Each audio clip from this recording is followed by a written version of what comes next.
The biggest thing to happen in our sport in over 20 years, yet no one knows about it. What's up, degenerates? It's the disc golf world. I'm Jefferson, and alongside me, as always, the one with all the holes in his game, Swiss Cheese. Breaking down the world games. Well, as much as we can. Oh, plus Turku happened, I guess. Before we get into the video, I just want to say we got pre-orders for Peoria shirts down in the description, or if you see us this weekend at Ledgestone, you could pick yours up there. Just say what's up. I'm sure at this point most of you have heard about disc golf being in the world games, but that's about it. I don't blame you because their app made DGN look better than ever. However, they both shared this fun feature of not allowing screen recording, which means we can't show you any clips from the actual event. I highly recommend you check out at least the finals because this tournament was huge for disc golf's chances to get into the Olympics. I know that's a long shot, and honestly, I used to be someone who laughed even at the mention of that idea, but then I realized I'd rather the pdga have a goal they're working towards rather than not. This way they can at least be trying to achieve the growth of the sport internationally, as well as finding the format that will need to be adopted if we do keep playing in these extracurriculars. The World Games used alternate shot doubles that featured 16 countries represented by a man and woman. There's many recognizable names from Tour, including the world's best Gannon Burr and Kristen Lett, also including other fan favorites such as Thomas Gilbert, Missy Gannon, Evelina Salonen, Manabu Kajiyama, Nestori Tukinen, and more.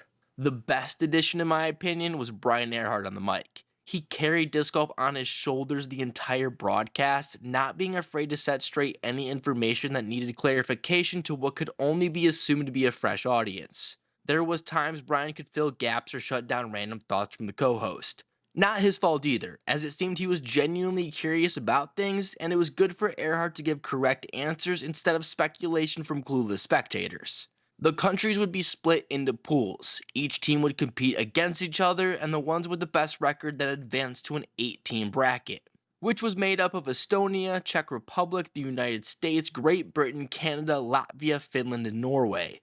To little surprise, the Let crew beat the Czechs 4-up to advance against the Gannons, who steamrolled England like it was 1776. On the other side of the bracket, you had the young Latvia crew taking out the established professionals on Team Canada, but their draw wouldn't get much easier, now up against Team Finland. Evelina and Nestori wasted no time taking the first 2 holes, but Latvia would fight back to all squared with big putts. Both teams would continue exchanging holes, but if you watched the live, you didn't really see anything. Just a cut to a score change without visuals. We didn't need to see that. Kinda like that missed putt on hole 17 that gave Finland the final point, moving them into the finals. Team USA would strike first against the Estonians on hole 3 after a Burr Park job. The Let duo would get the team birdie after a stepper on hole 6. Missy wouldn't be able to match, tying it back up. The mistakes began for Team Estonia, starting with Kristen hitting a spectator, both finding the OB pavement over grass, but a missed circle 1 putt on hole 8 from Silver gave Team USA the lead, and they wouldn't give it up from there, setting up the finals to be Finland versus the United States. Sounds about right. So does Gannon and Missy taking the first 4 holes, absolutely running away with it in the pouring rain. As most expected, Gannon and Missy would take the gold for the US. The third place match, on the other hand, was much more exciting, going back and forth the entire time until Estonia would be up 2 with 3 holes to go. Belota stepped up quick in the rain on hole 16, trying to lay up through the circle, but pulled an Akon and smacked it instead. Pressure all on Pexina from downtown. Keeping the dream alive, she willed the putter into the bucket. Hole 17, she would nail back-to-back game-time putts to only be down 1 on the 18th. Belota's up first, putting his drive in the circle. Now the pressure all on the world's number 1 to match. Unfortunately, she found OB, tying the game, headed now to playoffs. Through the first 2 holes, they would still be tied going back to the 18th. Latvia laid up, Silver ran the winning putt, only to roll out of range for Kristen's comebacker, giving the win and bronze to the Latvians.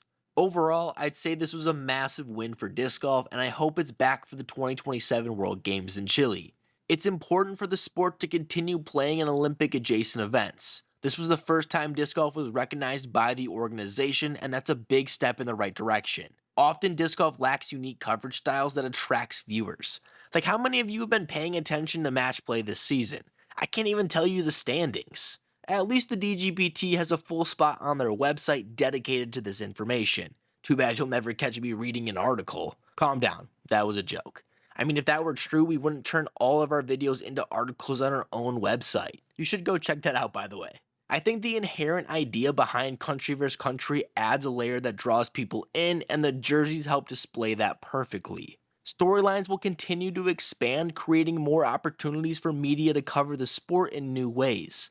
If we were allowed to use the coverage, Disc Golf World would have put out a comprehensive breakdown, and if you ask me, every single card should have an individual camera. That way, nothing will be missed, and the history will forever be preserved, as well as used for future projects. Maybe I'm crazy, but I would love a future where these medals meant nearly the same as a world championship for players. It might not for the US, but I guarantee if Latvia somehow pulled out an upset on everyone, could you imagine the headlines?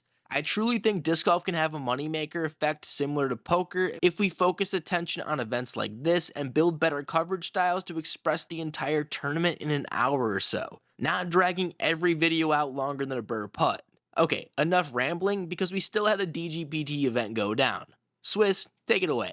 With World Games, the European Tours ending shortly for others, the Turku Open may have had a lighter field but still provided enough punch for fans. FPO saw a final day chase down and even a playoff, while the MPO had a number of big names that were there in contention late. Day 1 had some inclement weather for the FPO, but it didn't prevent the favorite and defending champion Silva Saarinen from having a share of the lead with pdga at 6 under. The two would battle for the entire event, but certainly didn't look like it would be much of one after Silva said double it and give it to the next person, putting together a 1036 rated, well, that's unofficial for the nerds listening, 12 under round 2, giving her a 5-stroke lead over Katie and heading into Championship Sunday. However, after 2 early bogeys on the first 3 holes, Asalu's deficit shrank by only scoring par. Anneli Monesty did her best to try and close the gap with a final day push. Put together a 9 under final day, but began too far out to be able to apply pressure. Yet that performance was good enough to land her first podium finish on the year. Silva would seem to regain control of the event, heading into hole 15, which was the second easiest hole of the weekend with a 4-stroke lead. But it went downhill from there, and rather quickly. An early release into the trees off the tee, followed by an even worse approach attempt that went OB,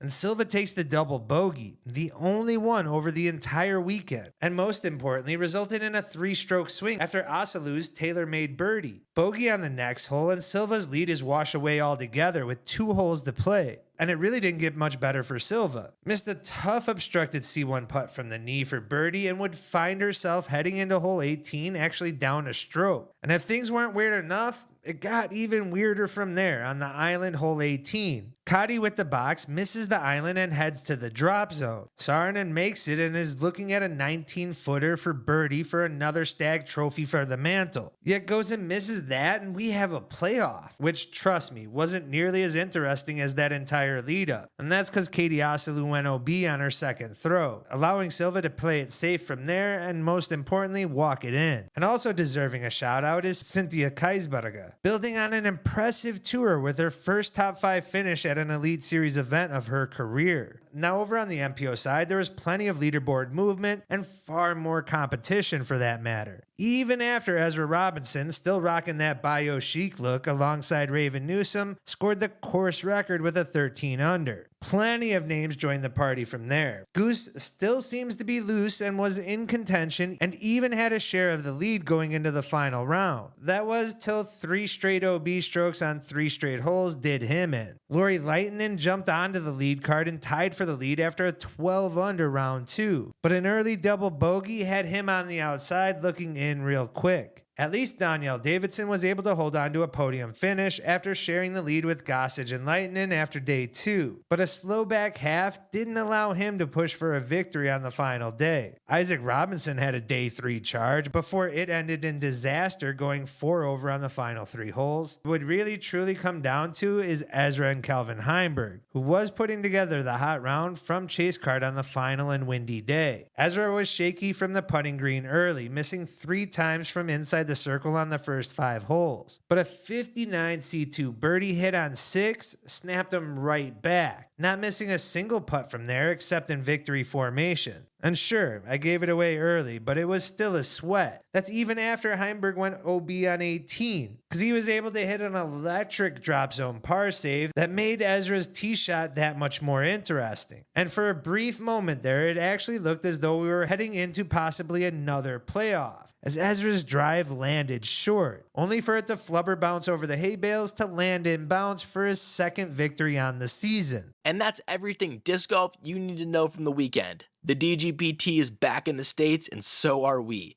If you see us this weekend at Ledgestone, come say what's up. We'll have DGW Peoria shirts and wizards available if you want to support the boys.